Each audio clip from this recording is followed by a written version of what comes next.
the other question, and we'll have open up to questions. This is again. I was reading your book, Raj, and something that jumped out at me a lot. Maybe it reminded me a little bit of my family. But you refer many times to the words passion and community, and I was just struck by that. And so maybe you could just talk a little bit about how that informs your book, and in thinking about the holidays coming up, how you would bring those aspects into your holidays, how you would recommend people bring that into their holidays, and maybe how your book would tie in with that. Yeah, the community I refer to basically is the Somali community, which is very closely knit in San Francisco and New York. I remember in the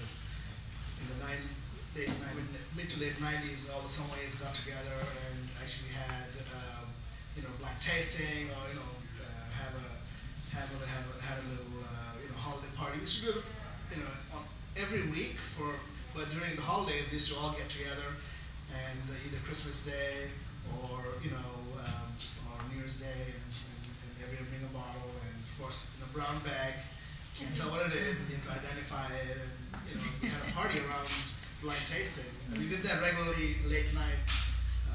We did that one in the book also, and we had a party, and the photographer and Aaron was there, and there's a nice chapter on that in the book. But I think something about community, we had these parties, and we had a theme. Everyone bring a red Burgundy, which is 10 years old or older. Everyone all bring Rhone wine, and we used to have someone used to cook, and we used to have a nice celebration, Christmas or New Year's, and we continued that. We did that 2 years ago. Now that everyone's lives are busy, so we don't do it as often as we used to.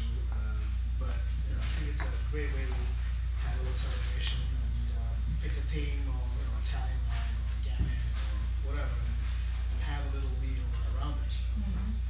And how do you celebrate Thanksgiving food-wise with your wives? Do you have a tradition, Thanksgiving I don't tradition? have my parents live in Calcutta, and I don't know, whoever at someone's house, or like last year I was by myself, just for no reason, just because I was traveling and just came back, and I'm usually cooking for somebody. I love to cook. I cook a lot, and usually either my house or a friend's house, and we have a nice food and wine, go home menu, and then I have specific wines for the division.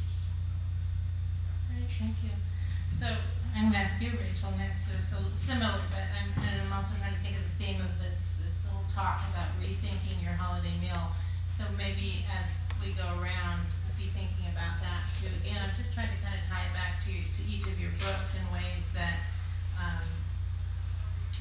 we all come to often the holidays, and there was more stories about that in the New York Times. How everybody gets very stuck on the same thing, or we really miss the same thing, or people have all their pet peeves. But even within those individual traditions, there's, or in the broad tradition, everybody has their individual traditions, and several of you actually bring a different cultural bent to it. But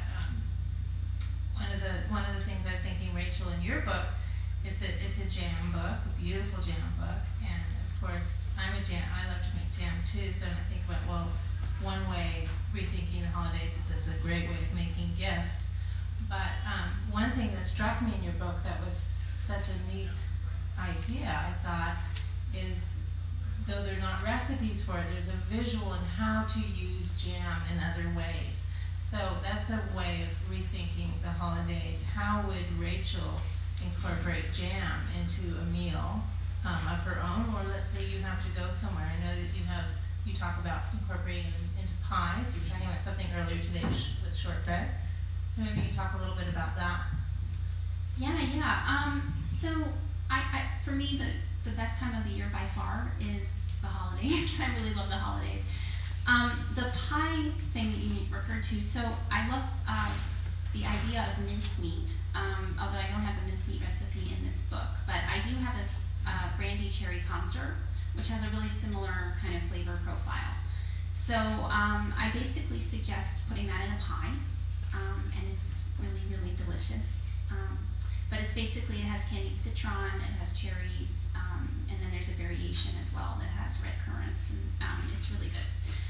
So there's definitely that. But what I think the most interesting use for jam is actually with the leftovers. I don't know if you noticed the sandwich that that is in there, but it's really good. It was chicken, although obviously turkey would be probably even better. And it had a plum jam and cheese, and it was grilled. It was really good. But basically, many jams go really well on sandwiches. So I brought a spiced bourbon tomato conserve that's over there with the cheese. That one's great. I have 3 tomato jams in the book. They're all fantastic on sandwiches, and also anything plummy, anything with pear. The possibilities are pretty endless. So I sort of like that idea, because then you can bring it to someone's house and tell them, this is going to spice up your leftovers. So that's what I would say. That's cute. That's great. So the next time you're asked to bring the cranberry dish, go to Rachel's book and bring the plum dish instead. My take-home message is that while very few people are going to spend the amount of time doing jam that I have, anyone can make a decent batch of good jam, and it's a very satisfying experience. So I highly recommend it, and I included everything from the most basic, half an hour start to finish blueberry jam or blackberry jam, all the way up to the most refined and exquisite marmalades, which take 3 days. So there's a big range, and I really urge you to give it a try. I'll be short.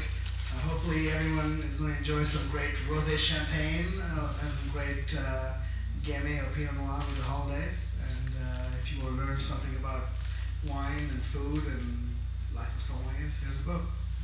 And Raj, you brought your own wine, right, that you make over Yes. here for people to enjoy afterwards, so please come and do that.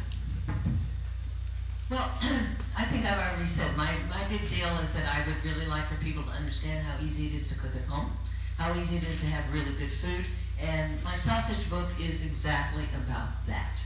It's just, it's economical, it's easy, it's quick, and it's really tasty. Well, my goal, as I said, was to introduce this region of Italy to all of you. So I'm hoping that the book will do that. It's more than just recipes. There are a lot of stories in the book, and the recipes are actually very simple and easy. A lot of them. I think the key is, as we all know here, is having the best ingredients. And I think a lot of us are fortunate to be out here with the farmers market. So if you can get to a farmers market, you can duplicate, all my recipes, and they're wonderful and simple. And I also do cooking classes, so if you're interested to actually do it and watch and learn from me and my mom, you can attend some of my cooking class. In fact, I just posted the schedule yesterday, so if you go on my website, which is cookingwithrosetta.com, you can take a look at it. Okay, Ben, do you want to? Sure, yeah. So, once again, I just want to thank everybody for being here, and especially you guys, and it's such a pleasure